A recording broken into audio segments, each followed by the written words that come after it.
Around 50,000 GM workers are striking for a second day after their union, the United Auto Workers and GM, failed to make a deal on wages and benefits. 31% of GM workers are on strike right now, costing the company $200 million a week.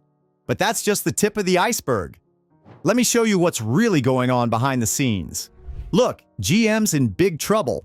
Their sales are dropping, costs are going up, and their big plans, they're not working out. It's worse than you think. Here's the thing, GM's dealing with a perfect storm of problems that most people don't see. Now, you might be thinking, I don't own a GM car, so why should I care? Well, let me tell you, this isn't just about GM. What's happening here could change everything about how we buy and own cars.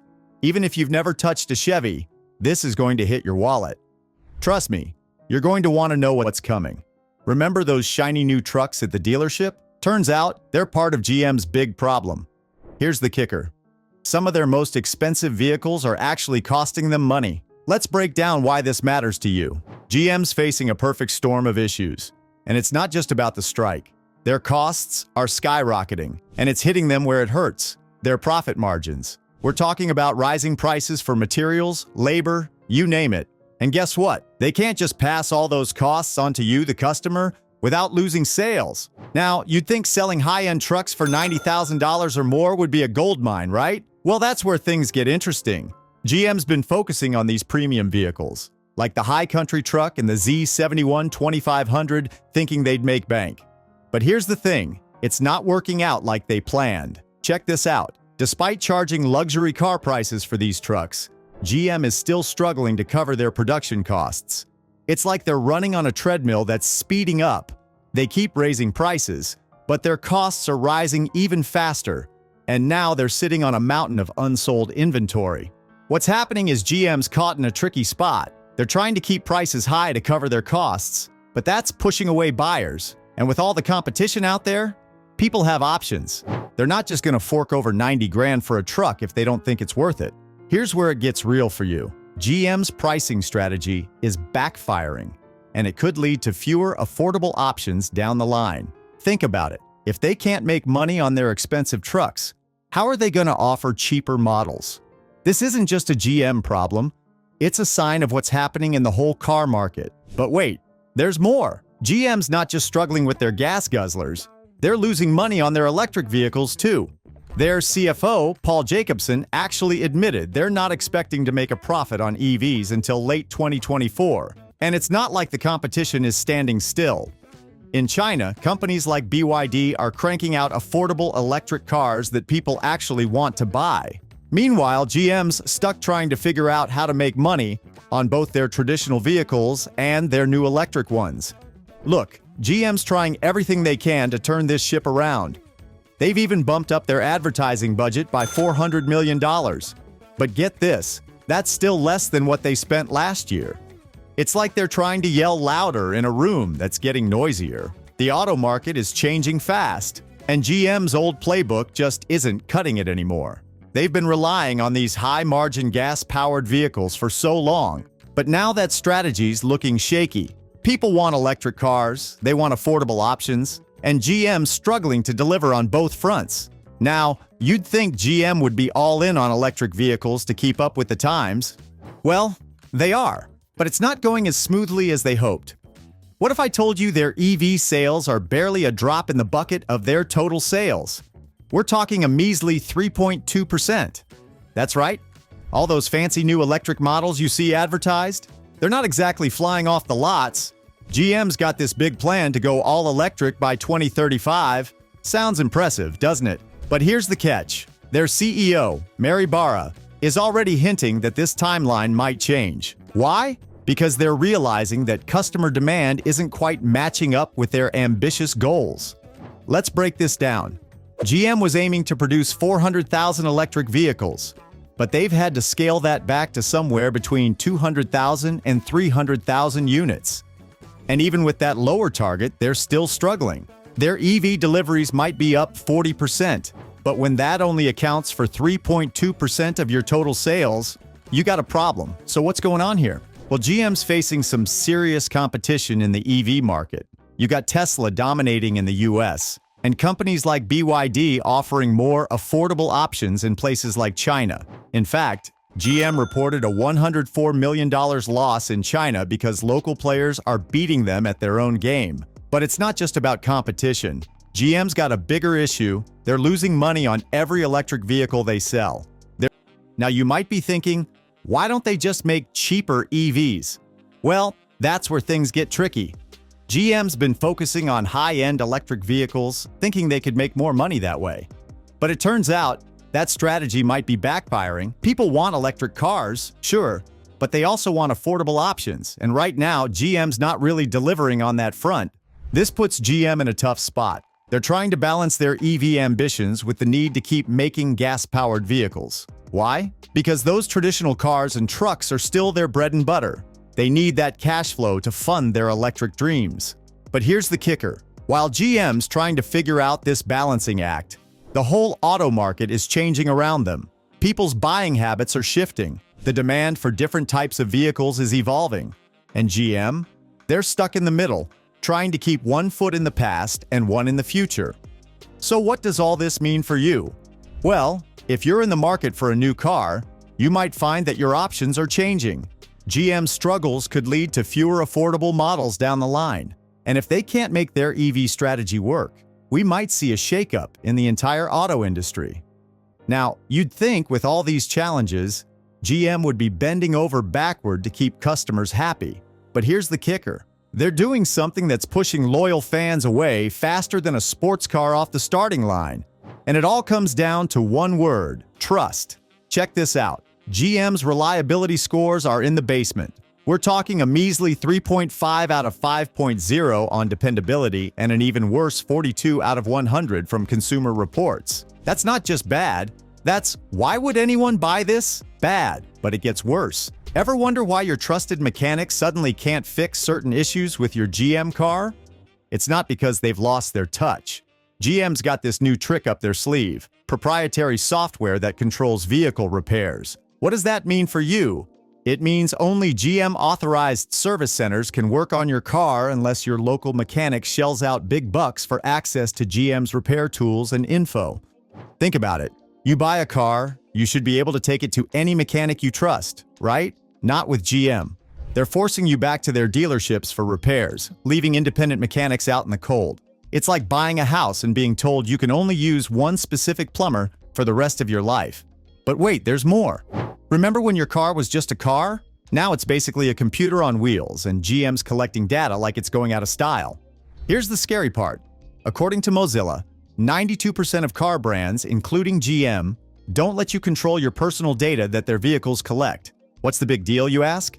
Well, imagine someone knowing everywhere you go, when you go there, and how long you stay. That's just the tip of the iceberg. This data could lead to all sorts of problems. We're talking identity theft, insurance rate hikes, even government surveillance. It's like having a stalker that you're paying for the privilege of being followed by.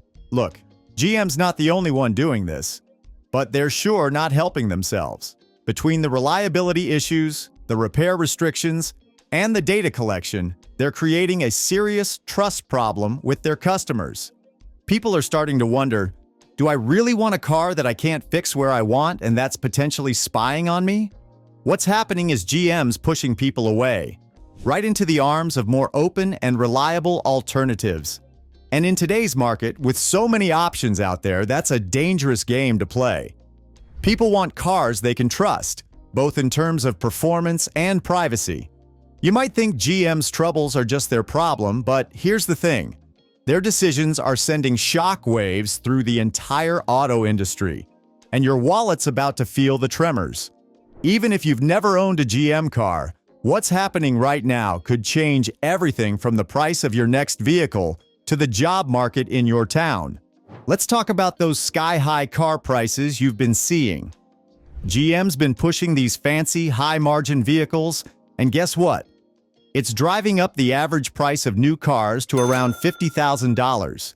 That's not just GM, we're talking industry-wide. What's happening is, as GM focuses on these expensive models, other car makers are following suit. And who pays the price? You do. Check this out. With prices this high, more and more people are getting priced out of the new car market. We're seeing folks holding on to their old cars longer, or turning to the used market. But here's the kicker. As demand for used cars goes up, those prices are climbing too. It's like a domino effect, and it's making it harder for average folks to afford any car, new or used. Now you might be thinking, okay, but how does this affect me if I'm not buying a car? Well, let me tell you, this goes way beyond just car prices. GM's struggles could lead to some serious job losses. We're not just talking about GM workers here. Think about all the suppliers, the dealerships, even the local businesses that depend on those workers' paychecks. If GM stumbles, whole communities could feel the impact. But wait, there's more. With GM on shaky ground, we might see less competition in the auto market. And you know what happens when there's less competition, right? Prices go up, choices go down. It's like when there's only one gas station in town, they can charge whatever they want because where else are you going to go?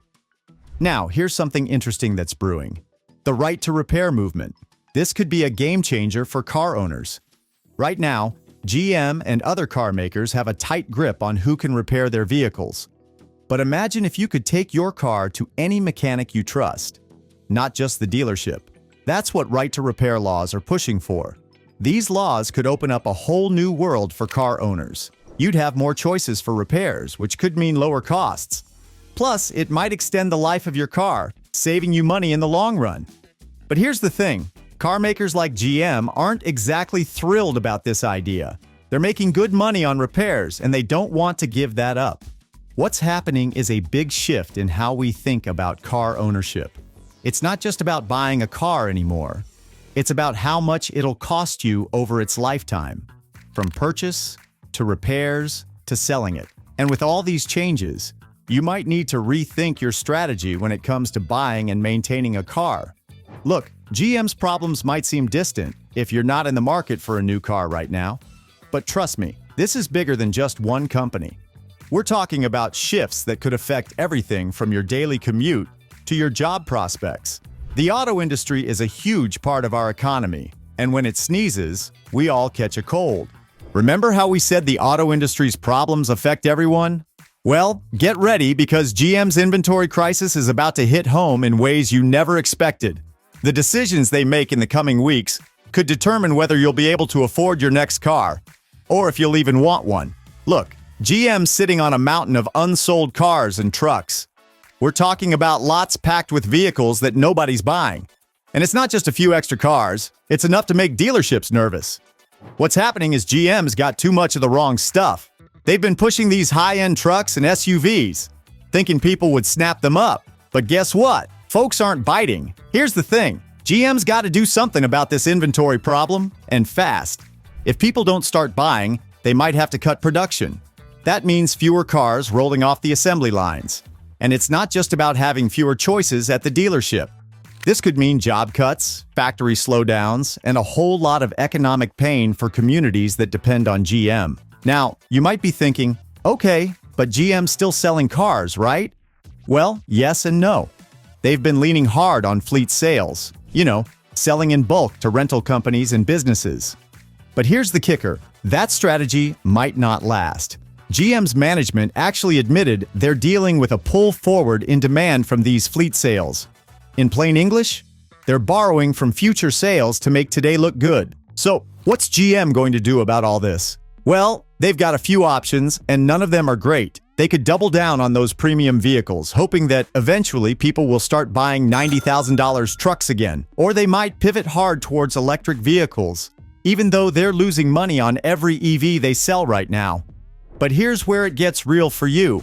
Whatever GM decides, it's going to change the car market. If they slash prices to move inventory, other car makers might follow suit. Suddenly, that new car you've been eyeing could get a lot cheaper.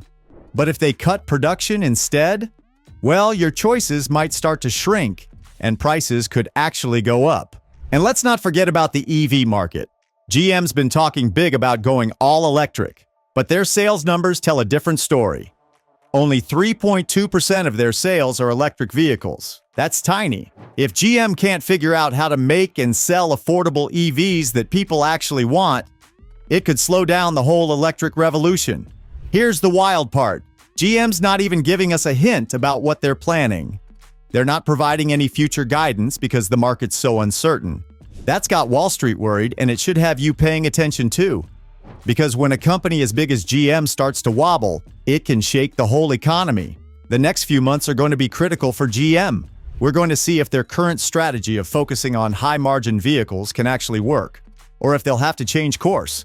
And whatever happens, it's going to send ripples through the entire auto industry. All right, let's wrap this up.